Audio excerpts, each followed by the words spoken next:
The real reason why there's no supply in Toronto. Stay tuned to this episode of Prime Props TV. Promise you, it'll be worth it. Good day, Toronto! Welcome to another episode of Prime Props TV. So glad you joined us here. The fiance and I just got back from our super trip last week and it was ridiculously awesome. It was our bachelor and bachelorette party. The girls went to Spain and Morocco and the boys went to Czech Republic and Germany. We all then met up in Valencia and where we went for a tomato throwing contest. Yes, a tomato throwing contest. Then we ended the bachelor and bachelorette party and flew to Norway and extended our trip a bit to hike the beautiful trails in Norway such as Trolltunga. I'll show you guys some photos next week as we get them out of the camera, but when we have time. In this week's episode of Prime Props TV, I want to talk to you about the real reason why there's no supply. Well, actually there are many reasons, but there's one that hasn't really been addressed I'm starting to see a lot of lately.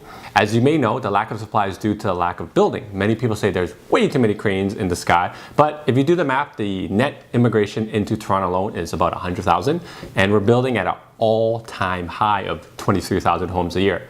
So with the average family size of 2.7 people, we actually need about 37,000 homes per year, so where are the other people going to go, right?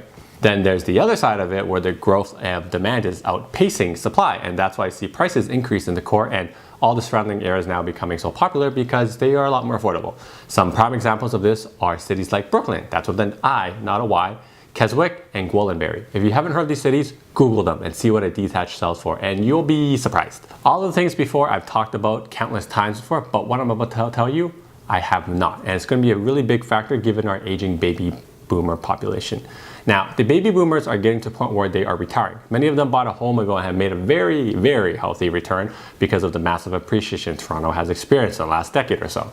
As they plan to retire, a lot of them are facing the issue of wanting to downsize to a condo, which has no stairs for lifestyle purposes. However, the only problem is they're starting to realize that the condo they want to buy is significantly smaller than what they're accustomed to and way more expensive than what they want to pay.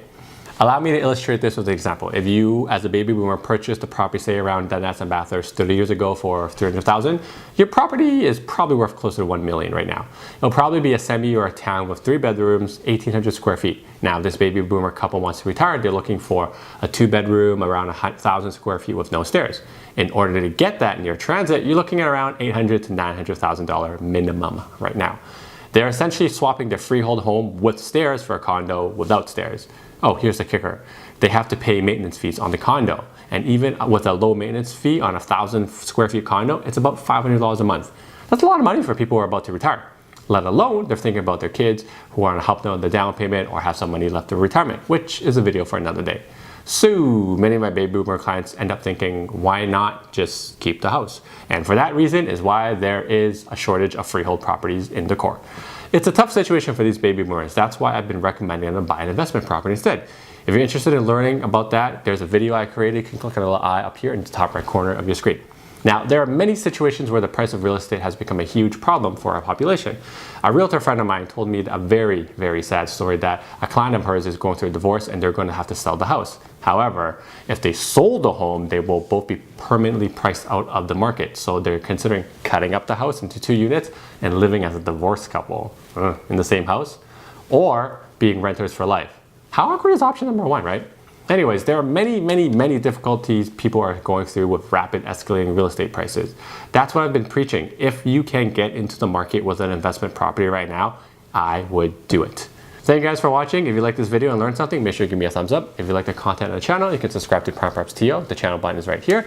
And if you got comments or questions, you can leave them in the comment section below, or feel free to contact me. My contacts are right here. Until next time, guys, happy real estating.